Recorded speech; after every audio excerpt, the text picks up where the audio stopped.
लखनऊ की चुपचाप शाम और उसी शहर में हुई एक ऐसी वारदात जिसने हर किसी की रूह को हिला दिया। जी हां, एक 24 वर्षीय उभरती कवयित्री जिसने अपने शब्दों से लोगों का दिल जीत लिया था, उसे गोलियों के बीच सन्नाटा दे दिया गया, यानी उसे सरेआम गोलियां मार दी गई। मधुमिता शुक्ला की हत्या ने न सिर्फ लखनऊ बल्कि दिल्ली तक एक राजनीतिक भूचाल मचा दिया था। कईयों के राजनीतिक कैरियर पर सवाल खड़े हुए तो कईयों के राजनीतिक कैरियर खत्म ही हो गए।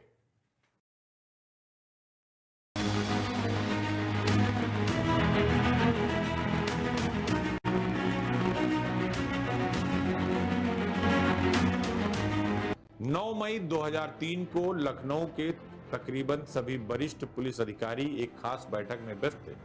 शाम के 4 बजे से चल रही इस बैठक में अगले दिन यानी 10 मई को शहर में होने वाले चुपचाप घटना घटने वाले कई सारे घटनाओं को लेकर चर्चा चल रही थी। ताजिया के जुलूस की तैयारियों पर चर्चा हो रही थी।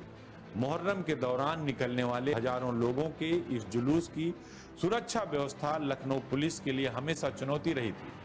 तभी लखनऊ के वरिष्ठ पुलिस अधीक्षक अनिल अग्रवाल ने जिले के एसपी क्राइम राजेश पांडे और एसपी ट्रांस गोमती सत्येंद्र सिंह को इशारे से बुलाया।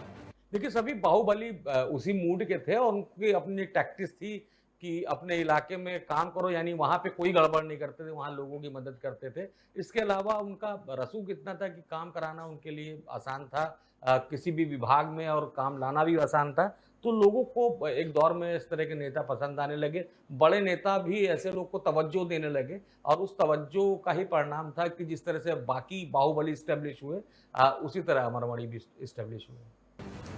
अनिल अग्रवाल ने दोनों ही अधिकारियों को निषादगंज जाने को कहा।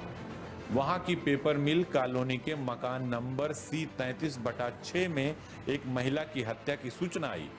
देखिए, ये मामला तो अमरमणि की तरफ से था ही नहीं। वो तो मधुमिता को जिस तरह की कहानियां सबके सामने है कि वो तो मधुमिता को चाहता था, लेकिन अमरमणि की पत्नी ने सुपारी किलिंग करवाई और उसी मामले में अमरमणि अंततः फंसे। तो उसके बाद उनकी जो पूरी पॉलिटिक्स से पूरा करियर है वो इसमें खत्म हो गया। यह महिला थी मधुमिता शुक्ला, जिसके बारे में शुरू में पुलिस को कोई जानकारी नहीं थी। इस केस में करीब से देख चुके आईपीएस राजेश पांडे बताते हैं कि इस हत्या को पुलिस लूट की वजह मान रही थी और उसी नजर से हत्या को देख रही थी। इसलिए एसपी क्राइम से कहा गया कि वो अपने ऑफिस में मौजूद उस एल्बम को साथ लेकर जाएं जिससे इलाके में लुटेरों की तस्वीरें हैं, ताकि चश्मदीदों से हत्यारों की पहचान कराई जा सके। मकान के पहले ही कमरे में फर्श पर पड़ी युवा महिला की लाश देखते ही पुलिस को लगा कि इनको बिल्कुल करीब से गोली मारी गई है।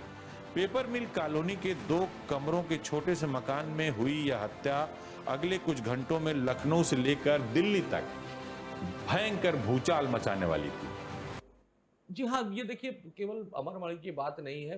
एक मैं कह रहा हूँ ना कि ये लगातार एक दौर था जिसमें जो बाहुबली थे उनको खुल के समर्थन मिलता था और बड़ा समर्थन मिलता था और इसी स्ट्रैटेजी के तहत सभी पार्टियां काम कर रही थी उस दौर में और समाजवादी पार्टी ने तो बहुत सारे जो बाहुबली नेता थे उनका समर्थन किया। तो जाहिर सी बात है कि अमरमणि भी उसमें से एक थे।